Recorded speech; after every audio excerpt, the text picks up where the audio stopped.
안녕하십니까, 스텝 산사입니다.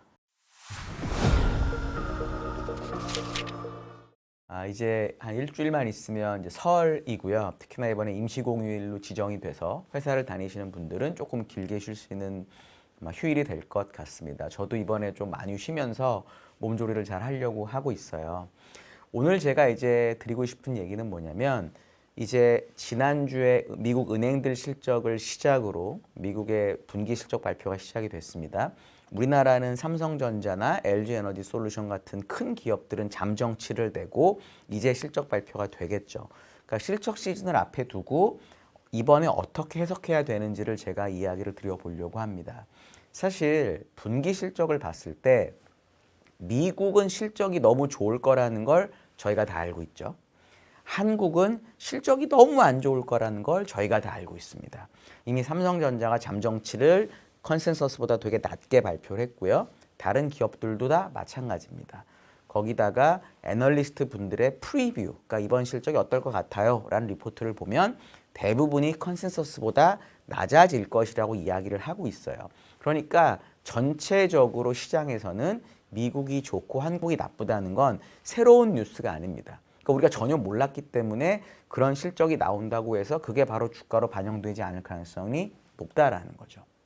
장기적으로는 계속적으로 실적을 잘 내는 미국이 계속 주가가 좋은 게 맞는 거고, 우리나라는 2024년 주가가 안 좋았던 이유는 이런 식으로 4분기의 실적이 안 좋다는 걸 주가가 미리 반영을 한 거죠.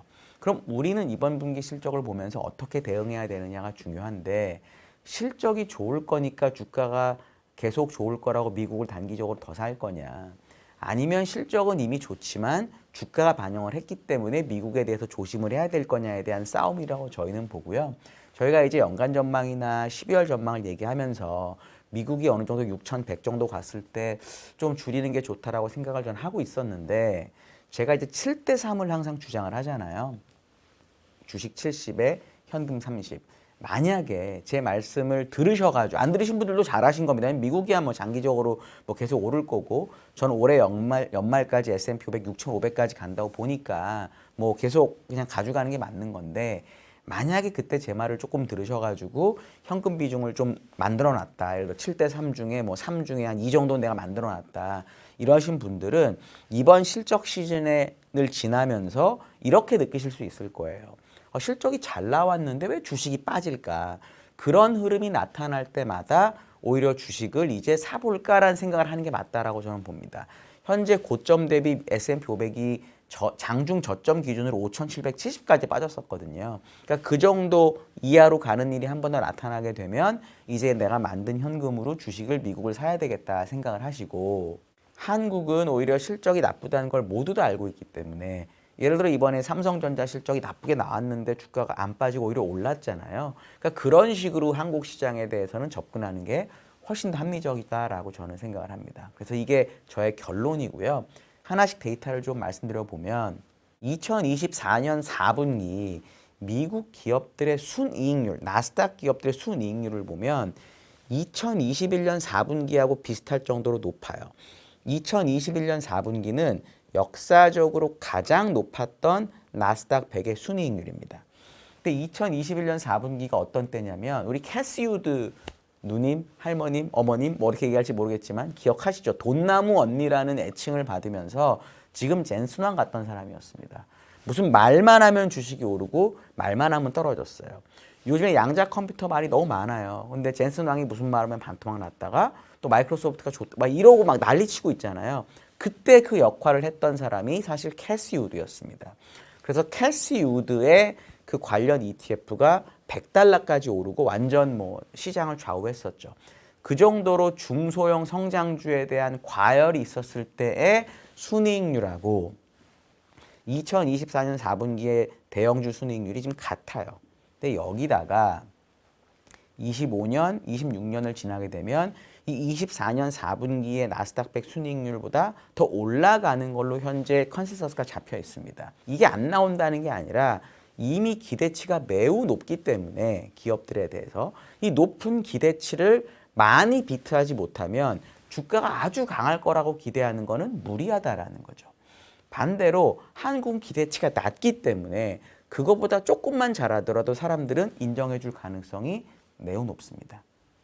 이게 업종하고 지수별로도 다른데 나스닥의 빅테크 중에서는 지금 현재 구조적으로 이익률이 떨어지고 있는 테슬라. 왜냐하면 테슬라는 전기차를 팔다가 전기차가 좀 뭐 성장률 떨어지고 하면서 이익률이 떨어지고 있었잖아요. 그리고 애저나 이런 것 때문에 이익률이 조금 요즘도 주춤한 마이크로소프트를 제외하면 나머지 빅테크들은 전부 이익률이 역사적 고점을 향해 가고 있습니다. 그러니까 최근에 테슬라는 이 트럼프 효과 때문에 오른 거지만 마이크로소프트의 주가가 메타나 구글에 비해서 안 좋은 이유도 컨센서스를 보면 마이크로소프트의 순이익률은 다른 데보다는 처지는 걸로 과거에 비해서 나타나거든요. 그러니까 그런 식으로 주가는 기대를 항상 미리 반영하기 때문에 이번 분기 실적 뭐가 잘 나올 거라는 뉴스를 보고 잘 나온 걸 보고 따라하면 이번 분기는 예상보다 힘들 수 있다. 그러니까 미국은 원래 세론이 나타나지 않는 지역이고요.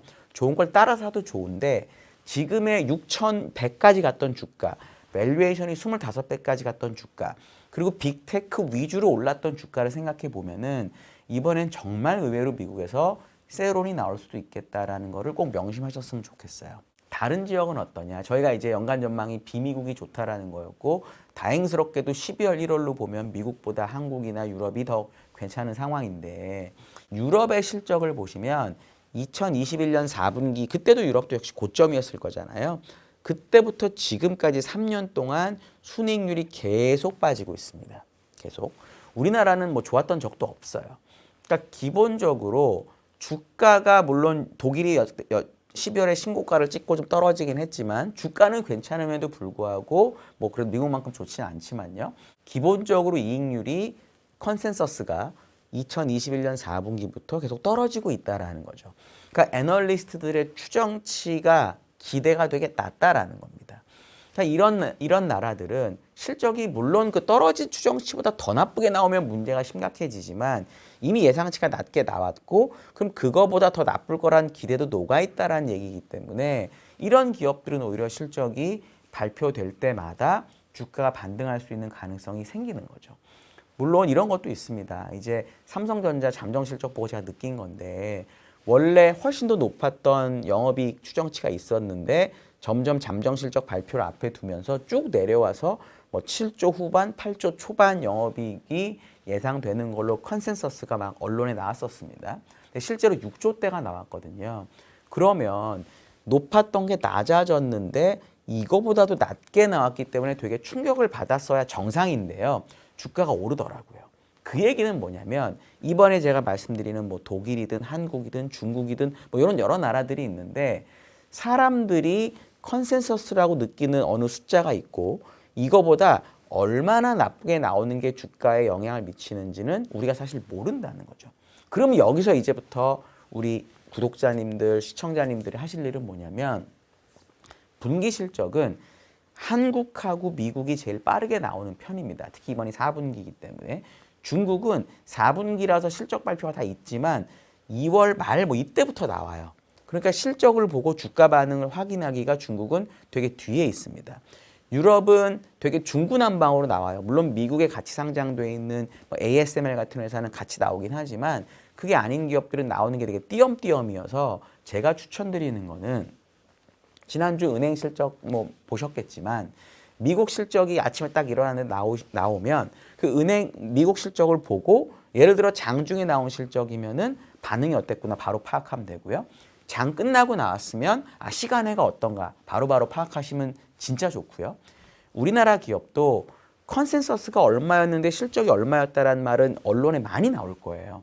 근데 그렇게 나왔는데 그 상태에서 주가 반응이 어떻게 되는지 예를 들어 장이 있으면 장 전에 발표했는데 발표되고 뭐 나빠서 빠졌다가 바로 회복하는지 또는 실적보다 잘 나와서 주가가 떴는데 그리고 다시 하락하는지 이런 식으로 이번에는 실적이 어떻게 나왔느냐에 따라서 주가가 어떻게 반응하는지를 진짜 잘 보셔야 된다. 혹시 제가 운이 좋아서 제가 얘기한 것처럼 미국은 실적이 웬만큼 나와도 세론이 나오고 한국이나 다른 지역들은 실적이 웬만큼 나쁘게 나와도 세론이 안 나오고 오히려 바이온이 나오면 저는 최소한 1분기까지는 미국보다는 다른 지역의 시장이 좋다라는 증거로 확실하게 받아들이셔도 좋다라고 저는 봅니다. 그러니까 지금은 물론 뭐 고용지표나 CPI나 여러 가지 때문에 주가가 왔다 갔다 하긴 하지만 저는 지금부터 오늘 1월 20일인데 20일부터 2월 중순까지의 실적 발표 기간에는 특히 우리 설이라고 하는 긴 명절이 있잖아요. 이 기간 동안에는 시간을 좀 내셔가지고 반드시 실적 보시고 뭐 CNBC나 찾아보셔서 컨센보다 좋은지 나쁜지 찾아보시고 그리고 그게 주가의 반응이 종가뿐만 아니라 하루의 시장 동안에 어떻게 움직였는지를 꼭 보셔서 기록에 남기시거나 정리하셔라. 그리고 우리나라도 어떻게 되는지 정리하셔라. 그리고 만약에 한상희가 주장하는 것처럼 미국은 약세론의 느낌이 있고 한국은 바이오의 느낌이 있었다면 1분기까지는 미국보다는 비미국을 투자하는 게 맞는 거고 7대3 법칙을 따라가지고 30만큼 늘려놓은 현금을 미국보다는 다른 지역의 주식을 사는 데 쓰는 게 바람직하다라고 저는 생각을 합니다. 그래서 요번에 명절 되게 길잖아요. 이런 방법으로 공부를 해보시면 좋겠다라고 저는 생각을 합니다. 요 실적에 대한 거는 이제 아마 나가고 질문 달리고 할 텐데 개별 기업 실적 질문은 제가 아마 팩트 위주로 답변을 드릴 수 있을 것 같고요. 만약 실적을 보는 방법, 보는 관점 이런 게 좀 궁금하시면 댓글 달아주시면 제가 그건 아주 자세히 말씀드리도록 하겠습니다. 감사합니다.